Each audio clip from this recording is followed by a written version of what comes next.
rare and balanced view on politics in today's world. Based on facts, born of rationality, common sense, and logic, providing context on today's events, this is American Perspective with Rick Thomas. Hello, everyone, and welcome to American Perspective. I am your host, Rick. Oh, goodness gracious. The weekend went by way too freaking quick.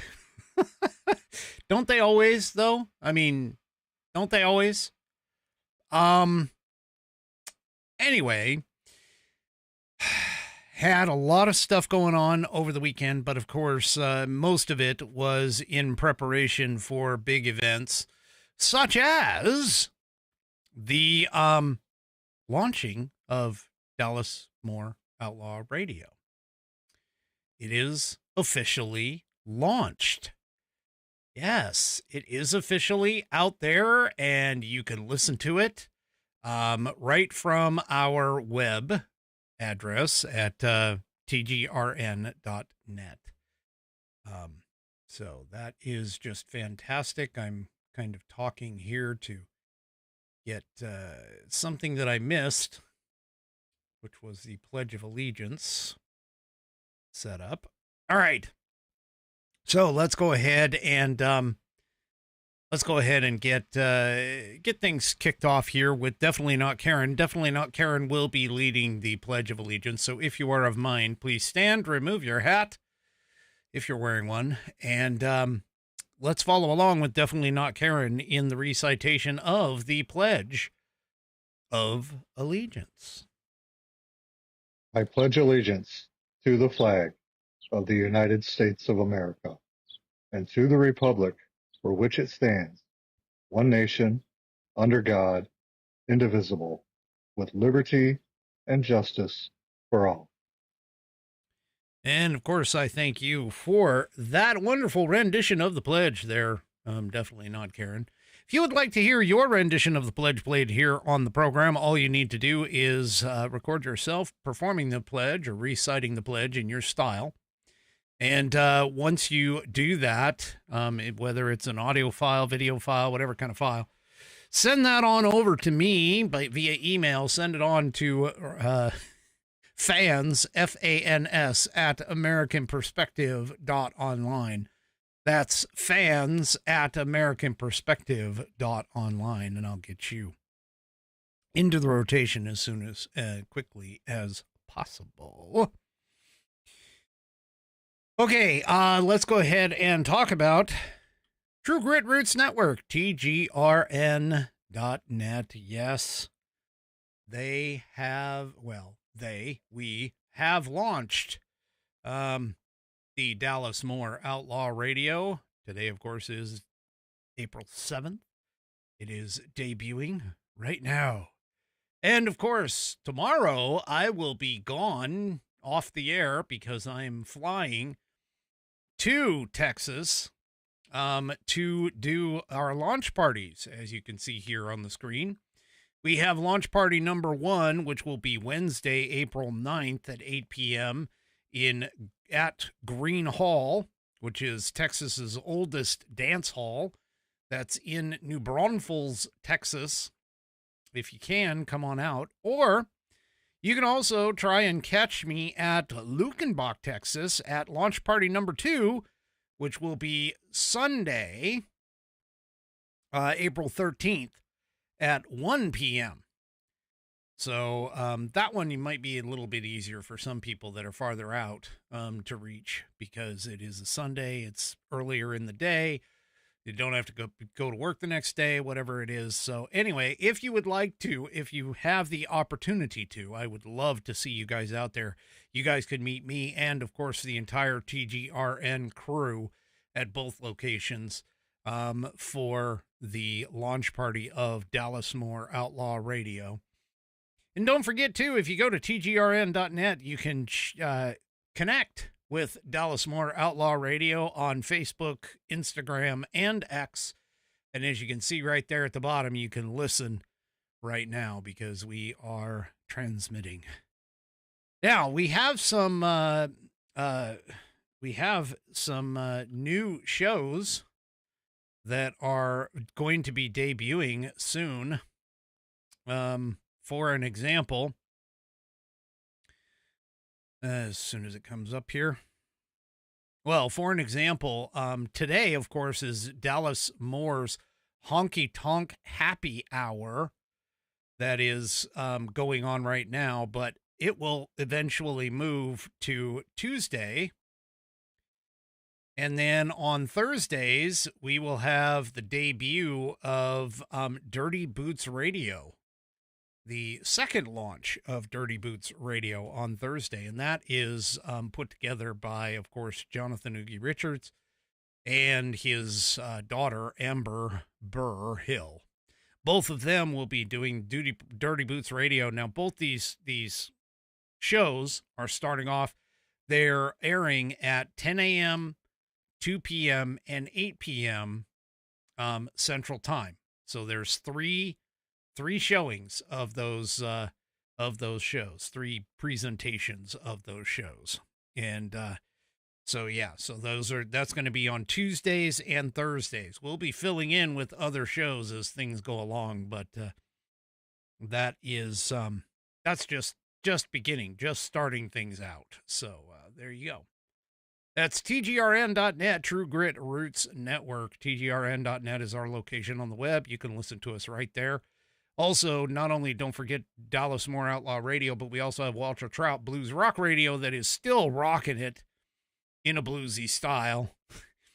And that one has its own app and everything too. But you can also find both of our stations through the Live 365 app, Odyssey app, or iHeartRadio app.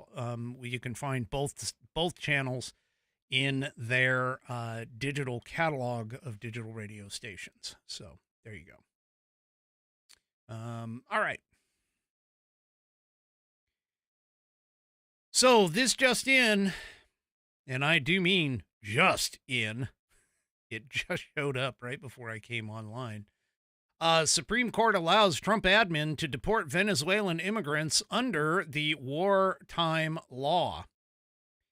An appeals court had rejected originally Trump's request to stay Judge James Boasberg's orders blocking the deportations under the Alien Enemies Act.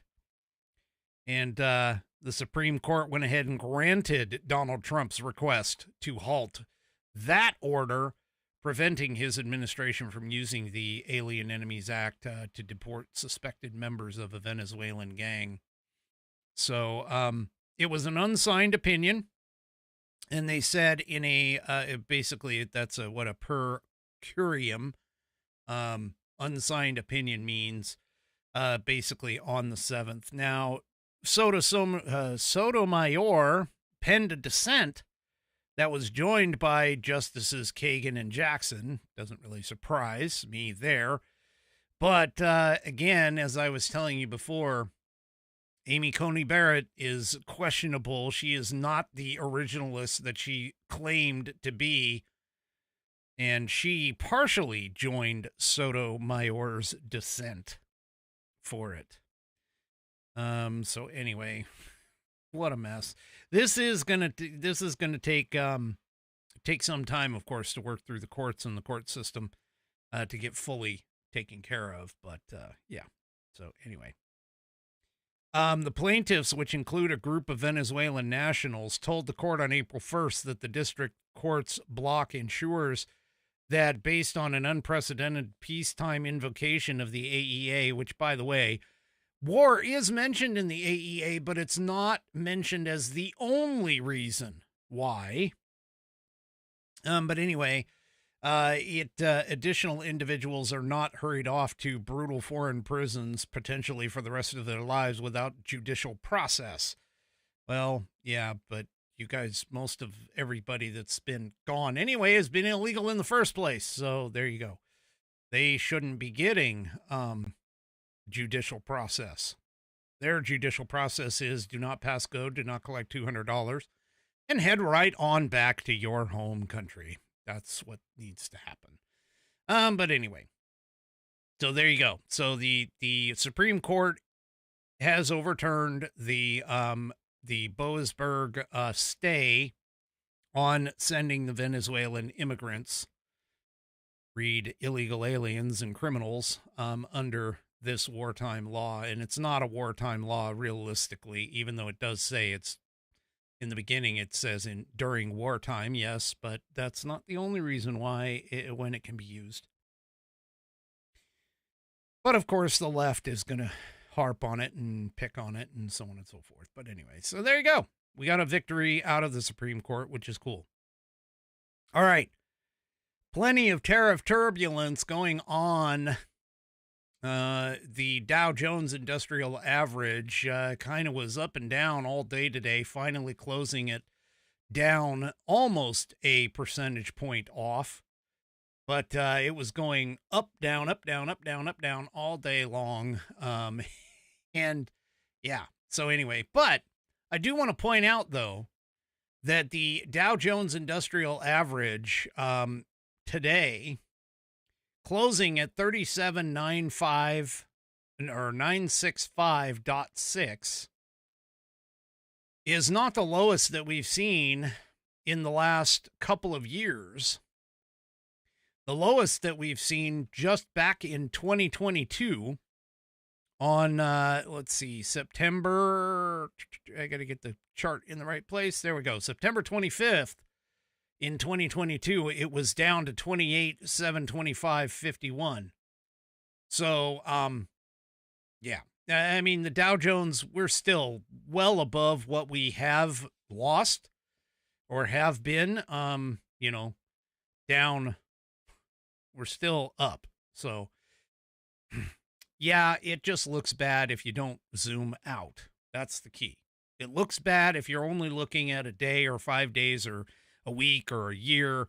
It's when you start getting back into where we were with under Joe Biden back in 2022. Yeah, so there you go. So just, take whatever's there with a grain of salt. I mean, yes, it is going to take a hit. Like I've been telling you, it's been overvalued anyway. The market has. So, this is very well likely just a simplistic market correction. It might have been brought on before, because of Trump's actions, but anyway. Trump tells Americans, of course, to hang tough amid tariff turbulence. He promises a historic outcome. Trump is saying that the tariffs are part of an economic revolution. Okay. According to the Epoch Times piece on this, President Trump on Saturday called for Americans to hang tough through what he described as a difficult but necessary adjustment period following his sweeping new tariff policy, which has reset U.S. trade strategy and triggered a global market sell-off. Well, again, like I said, we're not even close to being down to the yeah. Anyway, in an April 5th post on Truth Social, Trump described the moment as an economic revolution, saying that the outcome itself is going to be historic. We will win, hang tough, but it won't be easy, but the end result will be historic, Trump wrote, partially in capital letters. We will make America great again. So some of the specific levies included a 34% tariff on Chinese imports, raising the total tariffs to 54% on China, 46% on Vietnam, 24% on Japan, 20% on most, if not all, of Europe. Global tariffs took effect at 12:01 on Saturday, with higher targeted tariffs scheduled to begin in 2 days on April 9th.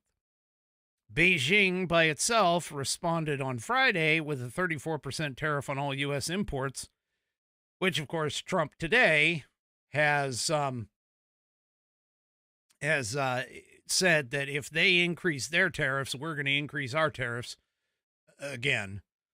So yeah. Anyway, Trump told China that they can't afford to retaliate and that his policies have already triggered trillions in new investment in the U.S. and robust job growth. Trump wrote, I'm assuming on a Truth Social post, that China has been hit much harder than the U.S. It's not even close. They and many other nations have treated us unsustainably badly. We have been the dumb and helpless whipping post, but not any longer. We are bringing back jobs and businesses like never before. Already more than $5 trillion of investment and rising fast. Okay. So, yeah. We, again, keep in mind the Dow Jones Industrial Average, the S&P 500, all of the markets for a while now have been overvalued.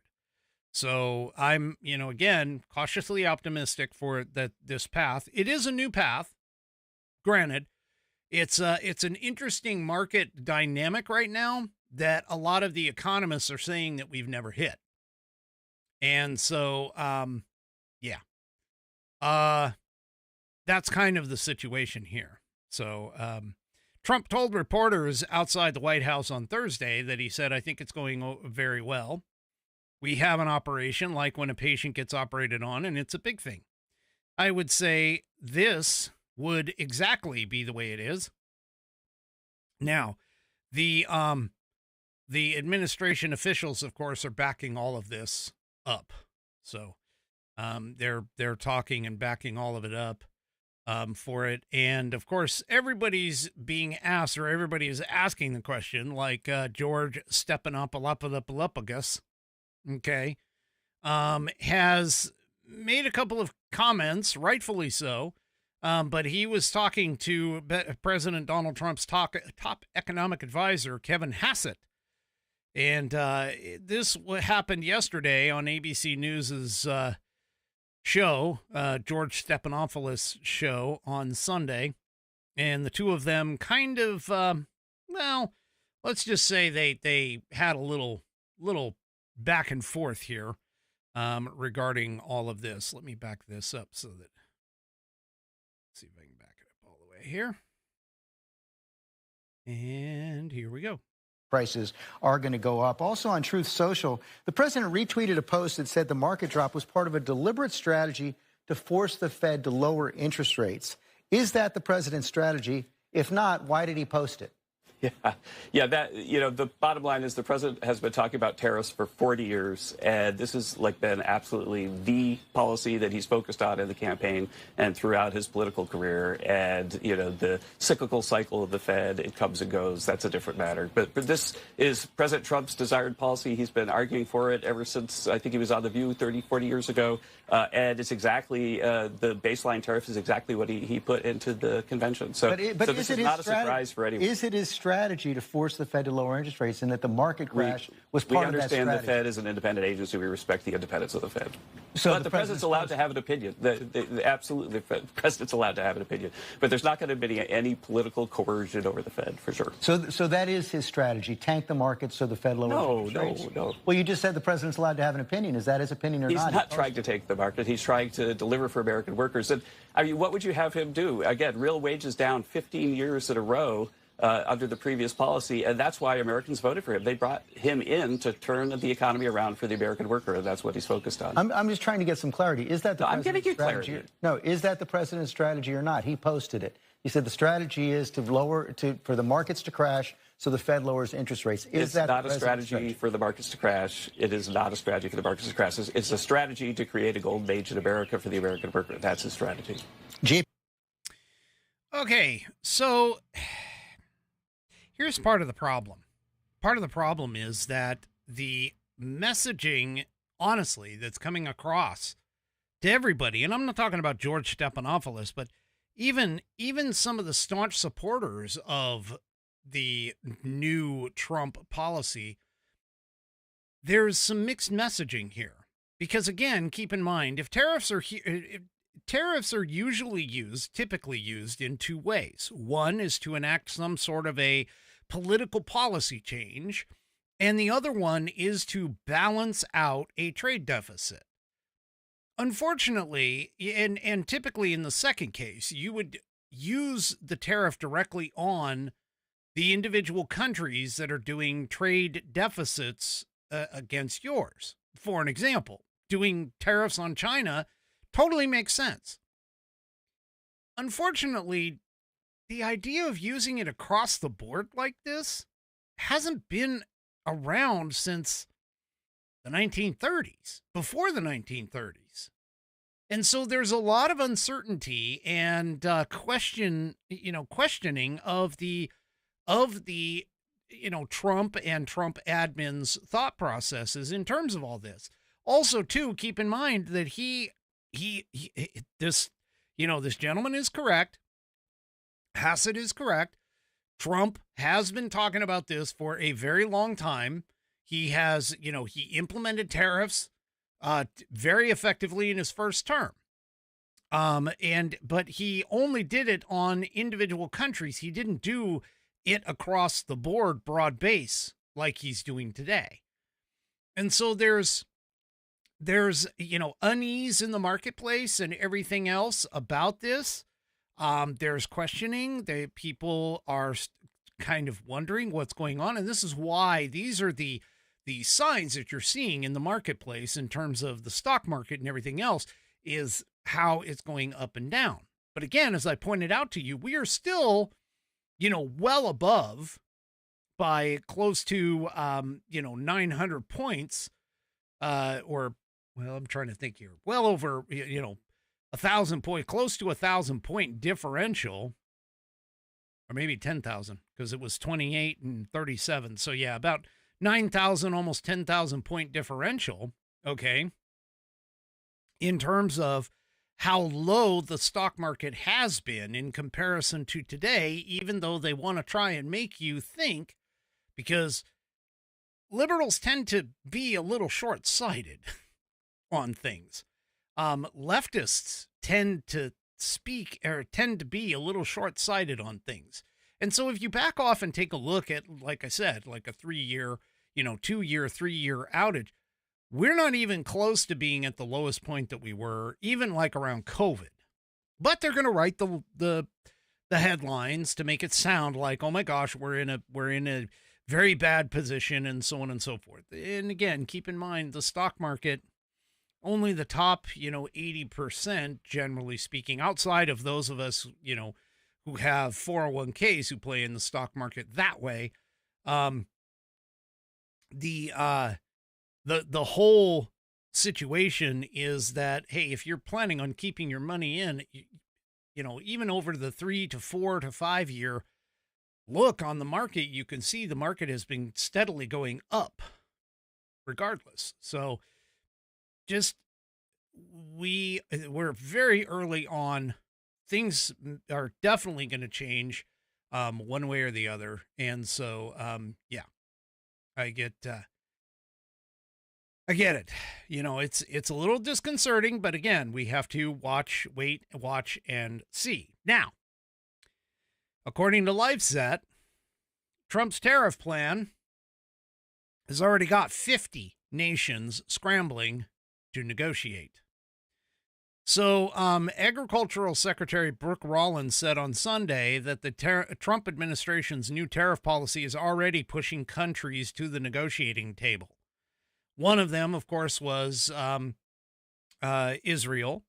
Another one has been, let's see, I'm trying to think. There's a couple other ones that we know. So, it's important to understand that we have to allow these things to kind of take effect in order to really see what's going on. Let's see, where were they talking about in terms of, let's see. So here is, here's Rollins talking to Jake Tapper on CNN with regards to this. So let's take a listen here. Republican Senator Ted Cruz, a Trump ally from your home state of Texas, had to say. If we're in a scenario 30 days from now, 60 days from now, 90 days from now, with massive American tariffs and massive tariffs on American goods in every other country on earth, that is a terrible outcome. It's terrible for America. It will hurt jobs and hurt America. So How long do you anticipate this tariff chaos is going to be going on? 30 days, 60 days, 90 days? Well, first of all, Jake, thank you for having me. I think it's really important to realize that last Wednesday was when the president announced this new American order, the new American economic plan. We're now 2 days in, right? You've got 2 days of data. Everyone, especially on your side, on the left, is freaking out. I'm not on the left. But at the end of the day, listen, this whole concept, all right, Jake, thank you. This whole concept is about rebuilding an American economy around American goods, around American industry. We do already live under a tariff regime in this country, but it's the tariff regime of China, of Mexico, of Brazil, of Australia, of countries that Mexico won't take our corn, Australia won't take our beef. The country of Honduras takes more pork than the entire European Union does, American pork, I should say. So from our farming and ranching perspective, which is what I'm focused on, but happy to talk about anything, that it is time for a change, and that's what this president evoked last Wednesday. So I think we'll see in short order really positive outcome from this. We already have 50 countries that have come to the table over the last few days, over the last weeks, that are willing and desperate to talk to us. We are the economic engine of the world, and it's finally time that someone, President Trump, stood up for America. You've said.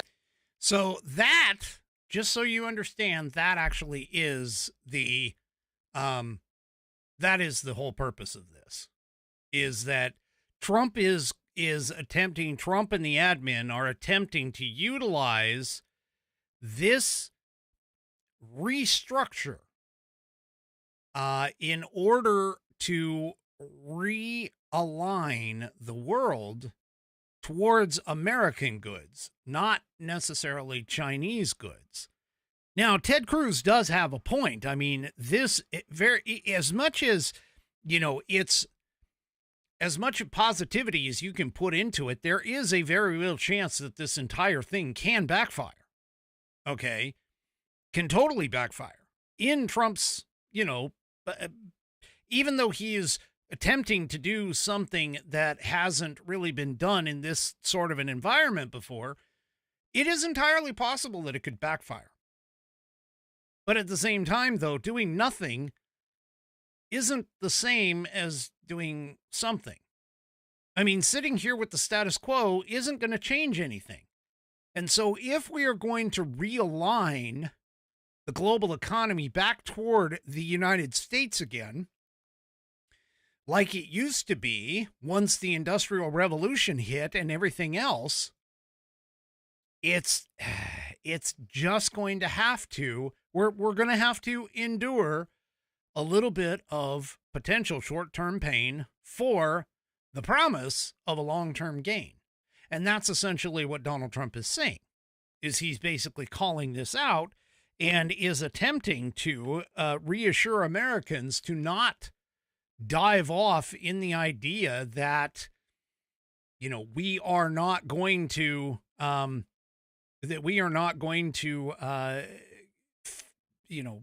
continue this idea of being controlled by other countries. And honestly, even from the globalists' standpoint, because of the, they are looking to realign, or they have been trying to realign America and try to realign everything in this particular way into the shape of the global economy, when it used to be America was the economy for a very long time. So,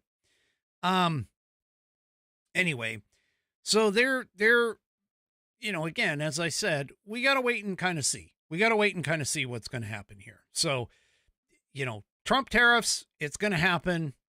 We're going to have to see. And, again, cautiously optimistic here. I do want Trump to succeed.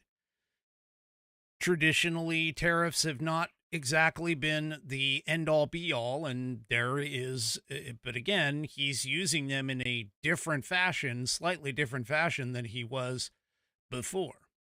So, there we go. All right, let me take a break real quick here before I get into my next subject. And let's talk a little bit about 1775 coffee. I have a very large coffee cup. It's says "Father like no other" on it, given to me by my children, which was fantastic for Father's Day a few years ago. And it basically handles 2 cups of coffee within it. It's about a 16-ounce cup. Now, I'm going to tell you this right now. You cannot fill that 16-ounce cup because of my day and everything that I do. You cannot fill that 16-ounce cup with weak coffee. You can't do it. Weak coffee is for the weak. And at Rumble, weak has never been a part of the mission. No fillers, no fraud, and no settling for mediocrity, just like 1775 coffee. It's single origin, small farm, hand-picked, specialty-grade coffee that stands for quality, free speech, and calling out the BS when it matters. Forget stale, mass-produced beans roasted just enough to hide the flaws. Dark roast that hits like a Trump tariff, as the world is finding out. Medium roast keeps it bold without the bitterness.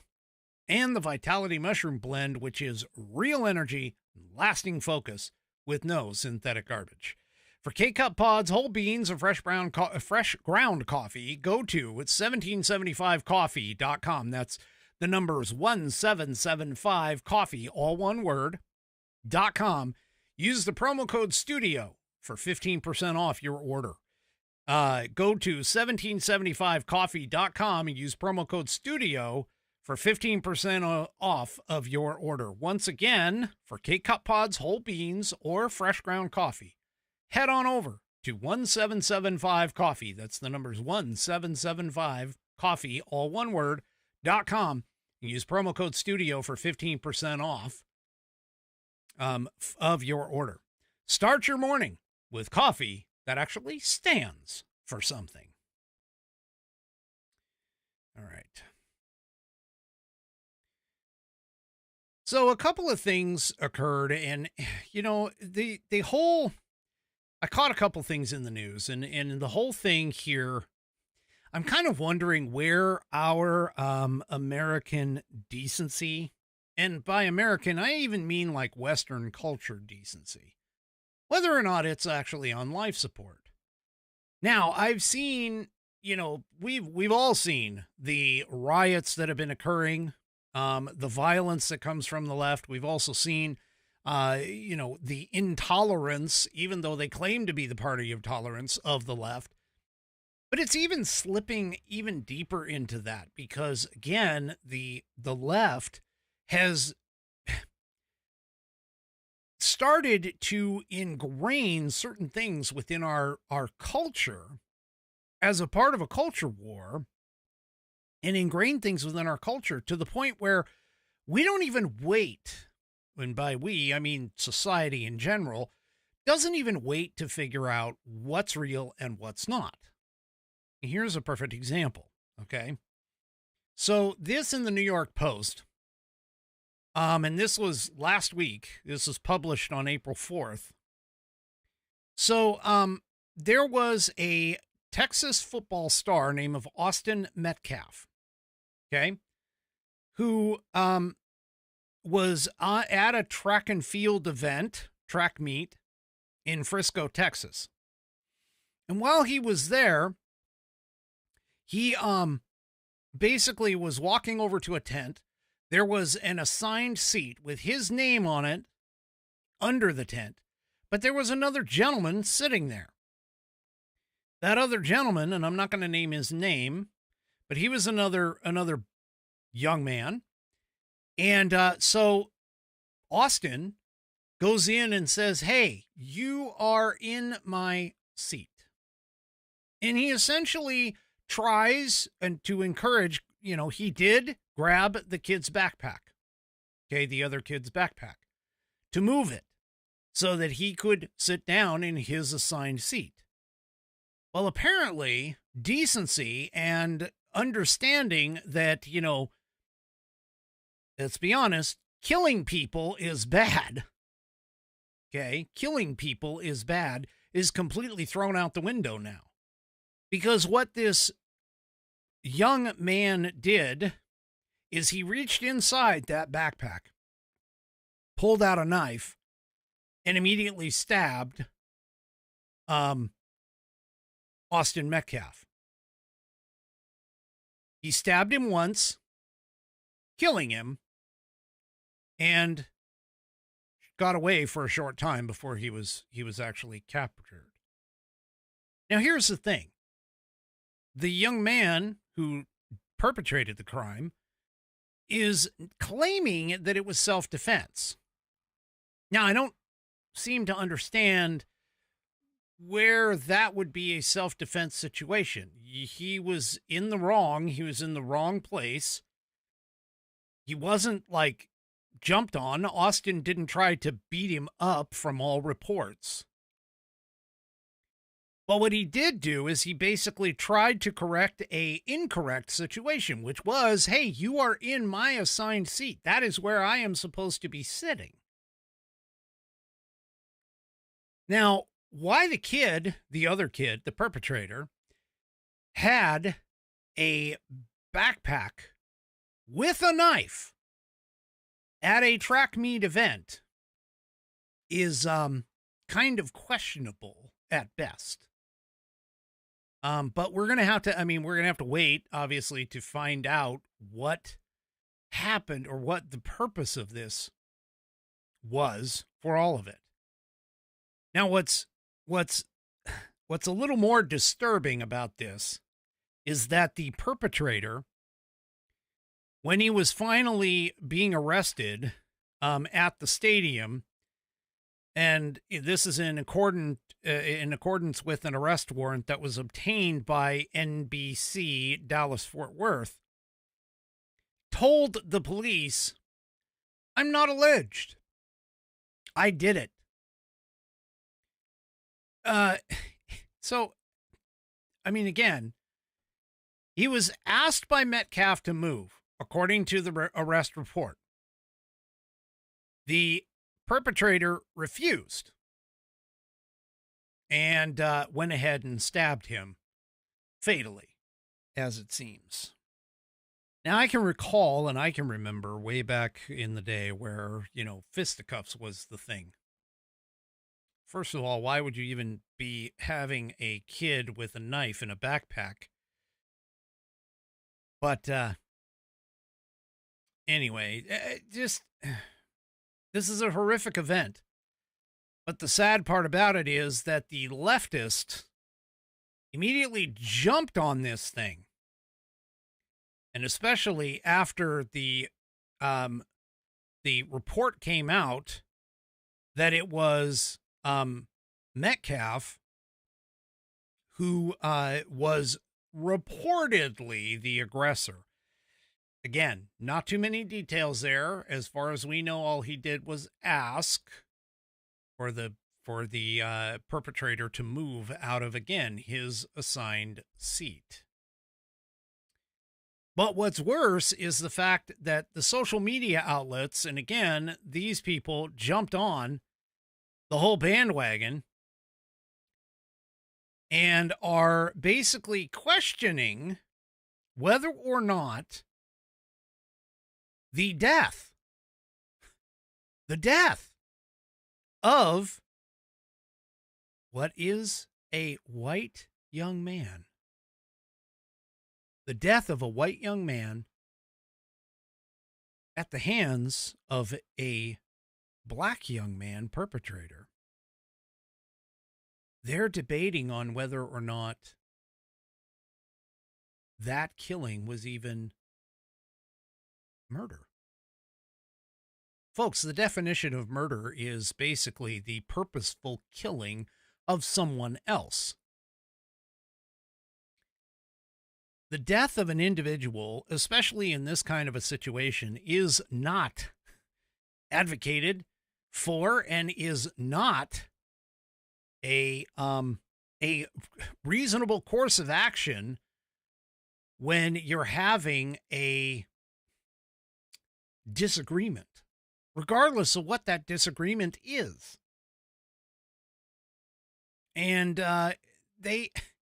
just the plain and simple fact that it was a white young man who was the victim and died to sit there and say that just because it was perpetrated by a black young man and that it appears that the white young man was the aggressor, at least according to some reports,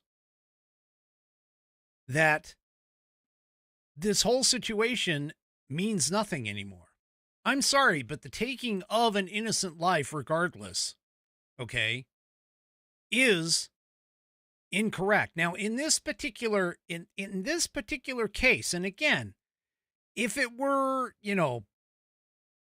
they got into a fight and, he was beating him up or something like this, it essentially is a situation where the elevation and escalation of the perpetrator's response is not even warranted. It wasn't even like a total self-defense situation.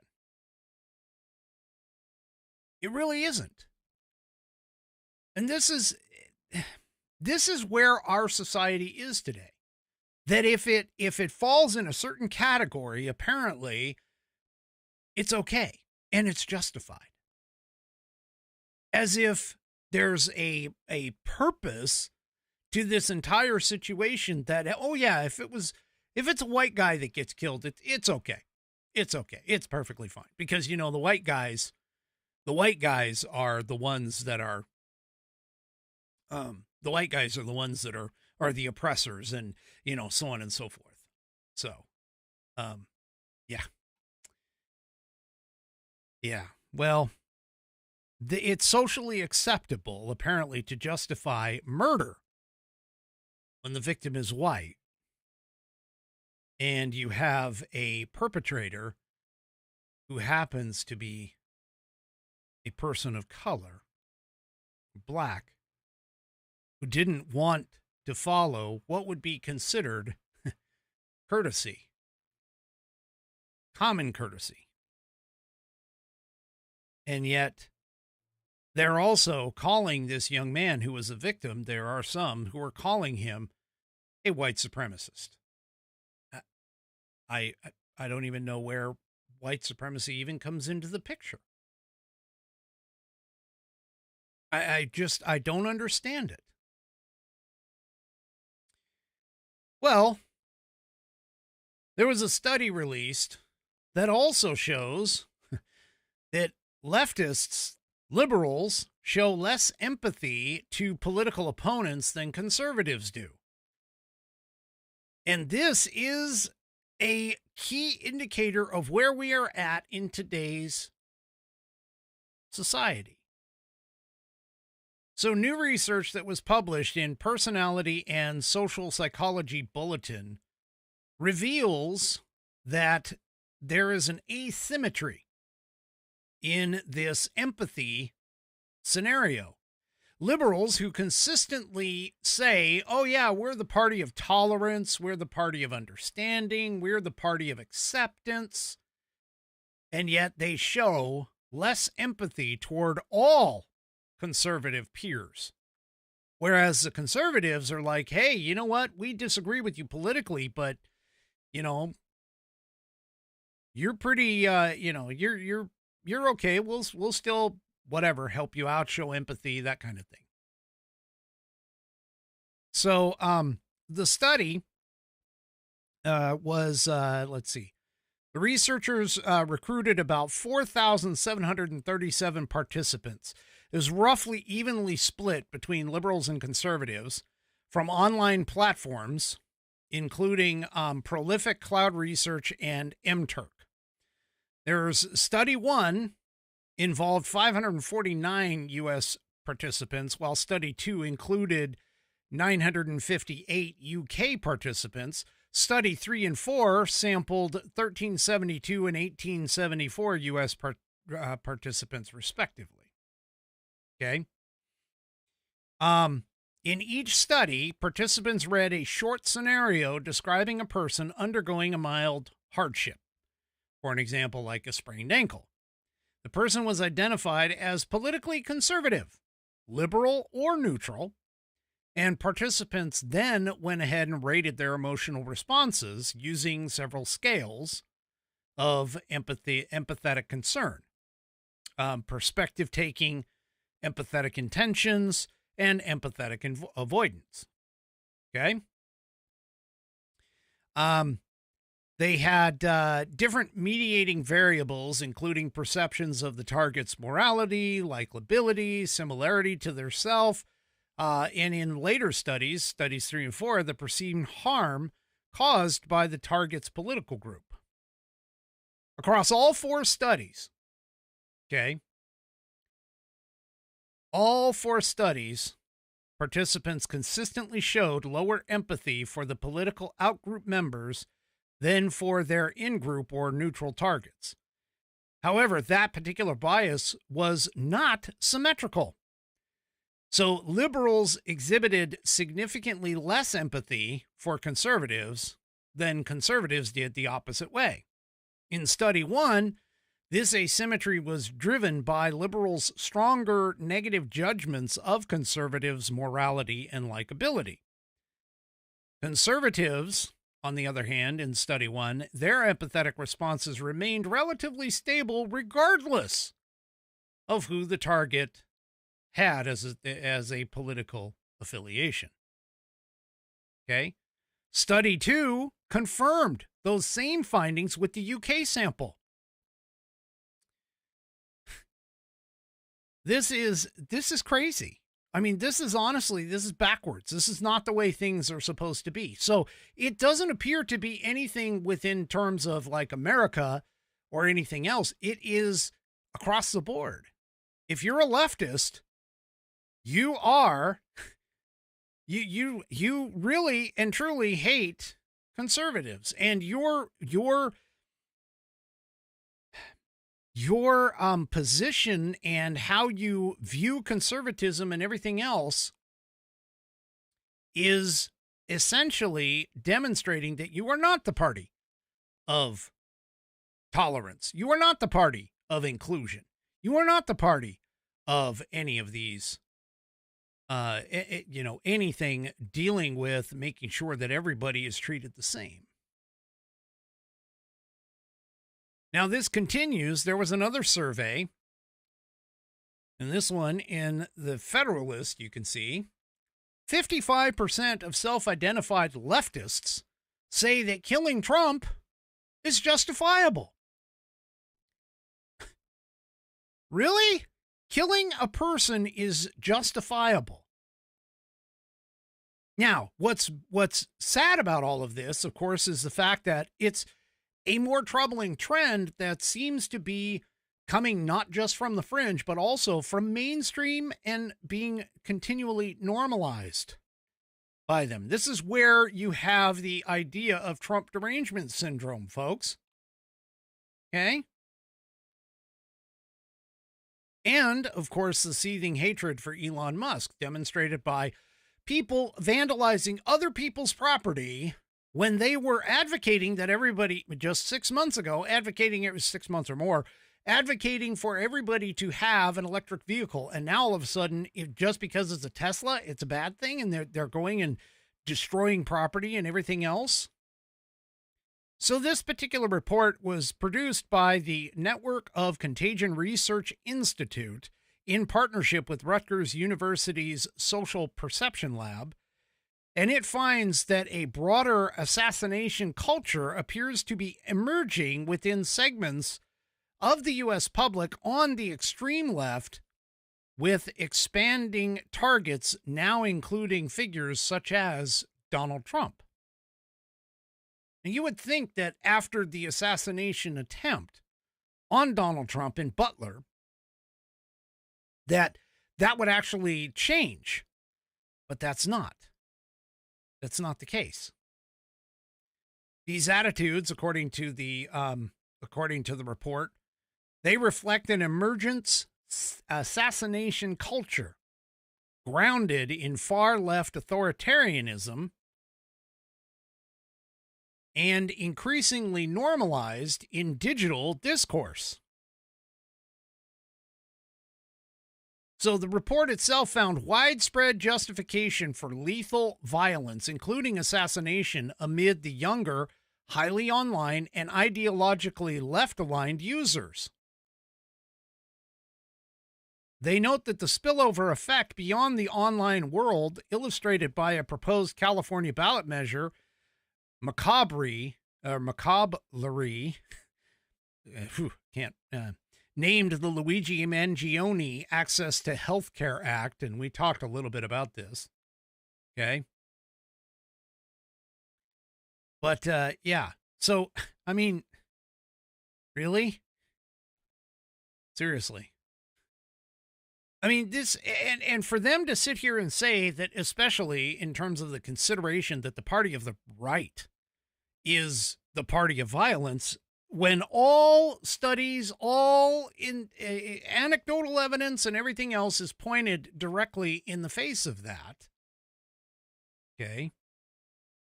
Directly in the face of that is just amazing to me.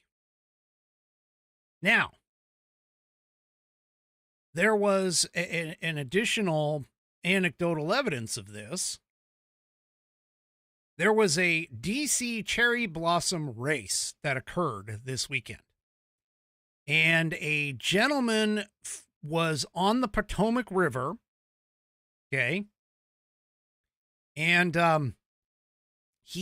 this boat driver went ahead and did something. He adorned his boat in a, well, let's just say Tom Homan flag, as well as a Doge flag. You can see the photo right here. And while normal people would like just go away or, ignore what's going on, there were some folks that were part of the DC running thing that pretty much decided not to do that. For an example, and by the way, if you have any children around, earmuffs for the kiddies.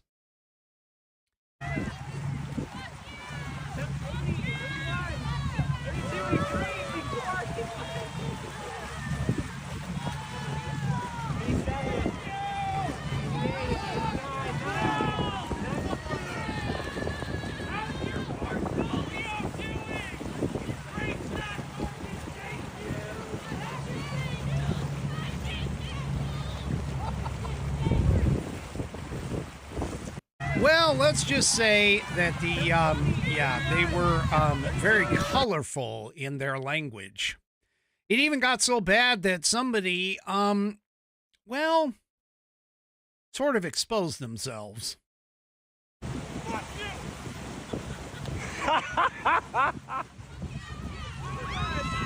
Oh, yeah. He just mooned us, a 60-year-old. Children present. Okay. This gentleman went ahead and mooned the boat. I mean, really?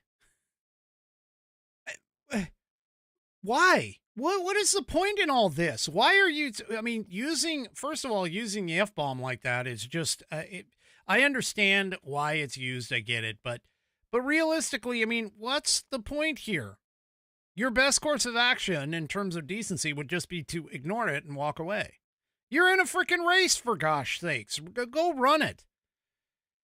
Anyway. So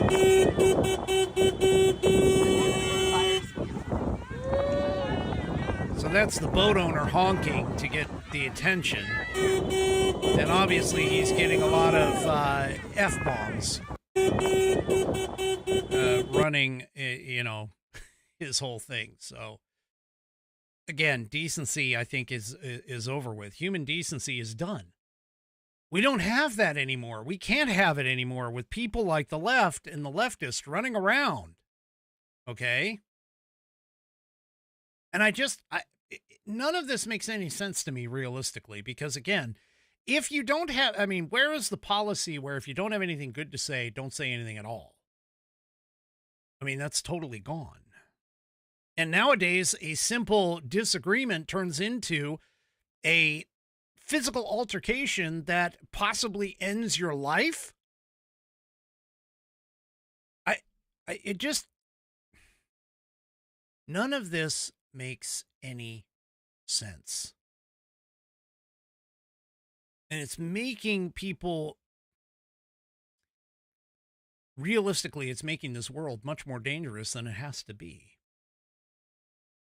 One last thing here, especially when you have your past leaders rewriting, by the way, rewriting history in accordance with this. Because again, the American populace, for the most part, has a short attention span. A short attention span. Here, Barack Obama, this in the Daily Fetch, Barack Obama was at some sort of a thing where he was at Hamilton College and he had some discussions, and he attempted to try and point out that Donald Trump is doing things that he never would have or never could have during his presidency. Well, there's only one problem. He actually did. So, for an example, Barack Obama said that he's troubled by the White House taking aim at law firms or parties that its occupants disagree with, and that the current administration has quote unquote punished media outlets. You know, Trump signing executive orders, by the way, penalizing major law firms and lawyers, prompting outrage within the legal community, the White House barring the Associated Press from coverage from the White House. And he said that kind of behavior is contrary to the basic compact we have as Americans. And he suggested that Republicans would be outraged if he had done similar things as president. He said, imagine if I had pulled Fox News credentials from the White House press corps. It's unimaginable that the same parties that are silent now would have tolerated behavior like that from me or a whole bunch of my predecessors, except there's only one problem. He did do it. Obama's DOJ and Eric Holder, and this is where some of the reactions come back, Obama's DOJ and Eric Holder spied on then Fox correspondent James Rosen. They secretly seized Associated Press phone records, and they rejected more Freedom of Information Act requests than any other administration in history.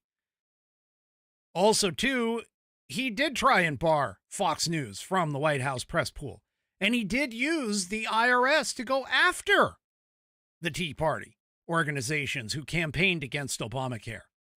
He also, don't forget, used the FBI to spy on the incoming administration, creating the whole Russia hoax for all of that. Yeah, Obama did do these things. He did do these things. And yet he's sitting there because of the fact that the American populace, for the most part, has a short-lived memory for all of this. It was him that started all of this kind of things, and yet he's trying to claim innocence. Yeah. Anyway. All right, one last ad really quick before we take off. So this is for Rumble Premium. The sponsorship is from Rumble, one that is incredibly important to the survival of the company. When Rumble first started in 2013, they built the platform for the small creator like myself. They didn't censor or have biases. They were fair and treated all creators equally. No one thought platforms would censor political conversation or censor opinions on things like COVID, but they did. Facebook admitted they fell to the pressure of the Biden and Harris administration. Rumble did not. They held the line. They are attacked daily for giving us a voice to talk to you. They are attacked in corporate media, governments like France, attacked from brand advertisers who refuse to work with them. Corporate America is fighting to remove speech. Rumble is fighting to keep it. Rumble won't survive without brand advertisers. They don't get very many. brand advertiser. So watching our show on Rumble is the most that they can ask from you. But if you really believe in this fight, and if you have the means, one major way you can help Rumble survive is by joining Rumble Premium.